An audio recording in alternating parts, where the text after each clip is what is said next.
మంచి స్టోరీ అండి. కొరటాల శివ గారు దీనికి ప్రొడ్యూసర్ చేశారు అంటే స్టోరీ ఎంతో డెప్త్ ఉంది. ఫస్ట్ హాఫ్ అంతా కూడా ఒక అనాథలు ఒక ముగ్గురు ఫ్రెండ్స్ అసలు ఏంటి స్టోరీ ఏంటి అని చెప్దాం అనుకుంటున్నా కానీ అది ఆ డెప్త్ పోతుంది, ఇంట్రెస్ట్ పోతుంది. ఒకసారి సినిమా అయితే మాత్రం చాలా బాగుందండి. ఒక విజయవాడలో ఒక ముగ్గురు ఒక స్మగ్గర్స్, దొంగలనాలా లేకపోతే గంజా స్మగ్గర్స్ అనాలి, మొత్తానికి అయితే సినిమా లాస్ట్కి అయితే మాత్రం చాలా బాగుంది.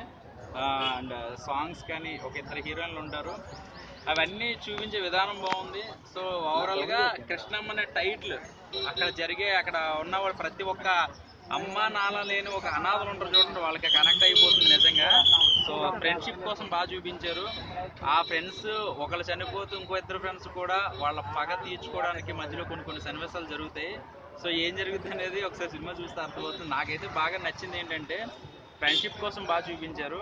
అలాగే క్లైమాక్స్ అయితే మాత్రం చాలా డిఫరెంట్గా, అంటే ఐ సినిమాలో ఆ పగ తీర్చుకుంటాడు కదా, ఒక్కొక్కరిని ఒక్కొక్కలా చంపుతూ ఉంటాడు, తేనేసి అట్లా చంపుతాడు కదా, అలాగే ఇందులో ఒక క్లైమాక్స్ సీన్ ఉంటుంది, భూమిలో పాది పెట్టి బెల్లం పాకంతో చంపుతాడు అనమాట. అసలు అది చాలా డిఫరెంట్గా ఉంది.